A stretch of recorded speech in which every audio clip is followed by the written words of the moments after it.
Now I'm going to show you how to use the Pathfinder tool, in particular the minus front tool. If you're not familiar with the Pathfinder tool, don't worry, we'll start right from the very beginning. Arranging objects is an important thing when we're using this tool, which I'll explain as we go along here. So even if you're a beginner, we'll just start from square one. First of all, let's draw a text box. We've done this already. Type in the word cutout. Let's make it all caps so we can see it easily. Enable the black arrow, the selection tool, so I can see the bounding box. Type, create outlines. Okay, we've done that 100 times here. Now I want to draw a black rectangle that I'm going to cut out the type on this black rectangle. So we need a black rectangle. Go over to the toolbar, select the rectangle tool. Okay, draw a rectangle about roughly the same size as the word cutout. It doesn't have to be perfect. Now, if by default, your rectangle might look like this, a white fill and a black stroke, or your workstation might have some other weird color. Here's what you do. Hit the default. Okay, make sure it's on default. Hit these curly arrows so that this black field is in front.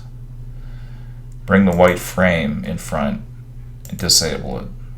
So just take a look at this setup here. That's what your stroke and fill setting should be at. So you get this nice black rectangle. Deselect the black rectangle. Or I'm sorry, hit the black arrow. Move the black arrow on top of the word cutout. Okay, well, what good does that do? Okay, so now the black rectangle is on top of the word cutout. I want to put the black rectangle in the background. I want to make sure it's in the back, so when I click on the black arrow, make sure it's selected. Go to Object, Arrange, Send to Back.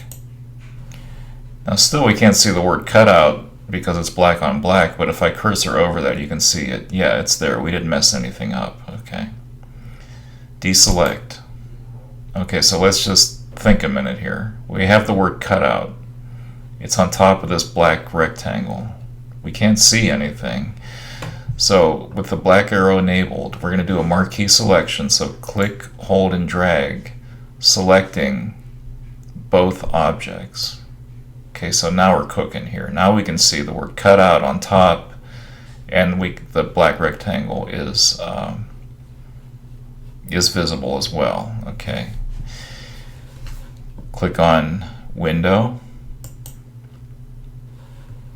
Pathfinder, and the Pathfinder window will come up. And if you haven't used Illustrator before, these are like really nice, useful tools. The only thing we're going to use in this exercise is this minus front, which is the second icon over.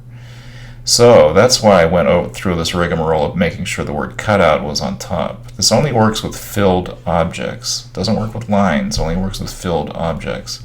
So I have a filled object on the top because I did object arrange, and I have this rectangle on the bottom.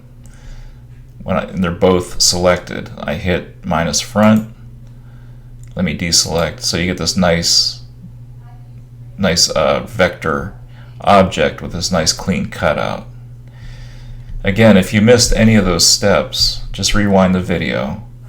The main point is the minus front only works with filled objects, and you have to use object arrange to move things to front and back to get them where you want them.